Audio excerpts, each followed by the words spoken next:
আল্লাহর আইন চায়, সৎ লোকের শাসন চায়। সৎ লোক যদি সংসদে যায়, মুমতাজের বাপেরও কামনা একটু গান কয়। ইমাম আদিলুন, ন্যায়পরায়ণ বাদশা, মসজিদে বলা হলো ইন্নাল্লাহা ইয়ামুরু বিল আদলি ওয়াল ইহসান, ন্যায়পরায়ণ শাসক, ন্যায়পরায়ণ, ন্যায় চালু করো আর ইনসাফ ভিত্তিক সমাজ কায়েম করো।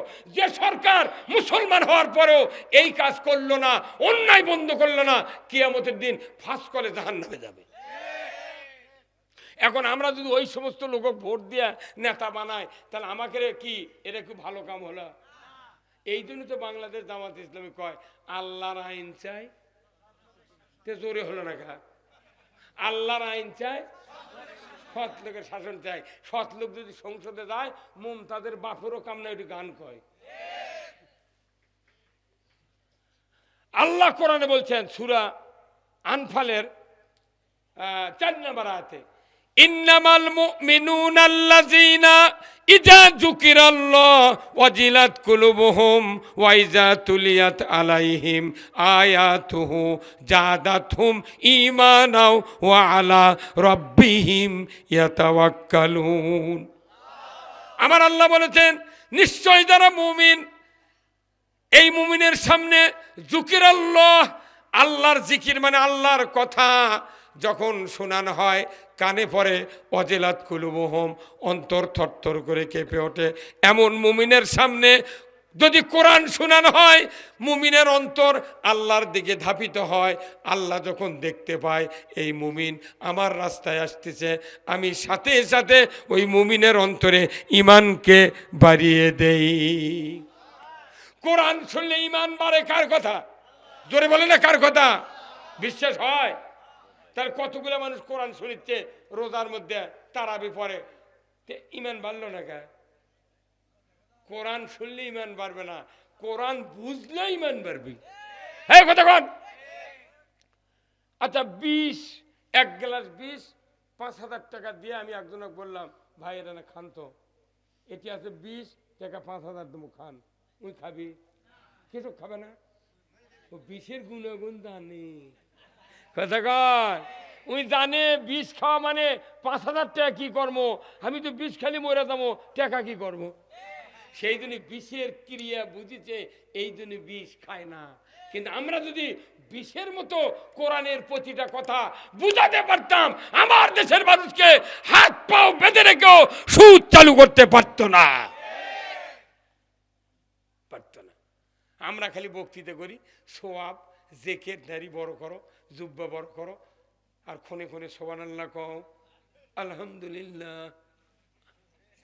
হ্যাঁ, এগুলার কাম বাঁধেনি, এগুলার কাম বাঁধেনি এই পৃথিবী ভালো করা। তাহলে আল্লাহ তাআলা বলতেন না যে অকুর রব্বি আদখিলনি মুদখালা সিদিকিন ওয়া আখরিজনি মুখরাজা সিদিকিন ওয়া জাআলনি মিন লাদুনকা সুলতানান নাসিরা। আল্লাহ বলতেন না হে রাসূল আমার কাছে দোয়া করেন, আমি আপনাকে আল্লাহ একটা রাষ্ট্র শক্তি দেন, না অন্য একটা রাষ্ট্র দিয়ে সাহায্য করুন। এখানে রাষ্ট্রের কথা কেন বললো? এর একমাত্র কারণ হলো রাষ্ট্র শক্তি ছাড়া কোনো অন্যায় পৃথিবীর থেকে দূর করা সম্ভব নয়।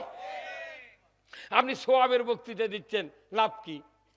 সোয়াব কত কোটি মন সোয়াব হলে, কত লাখ সোয়াব হলে জান্নাতে যাবার দলিল কোরআনত আছে, হাদিসত আছে, কেউ দিতে পারবে?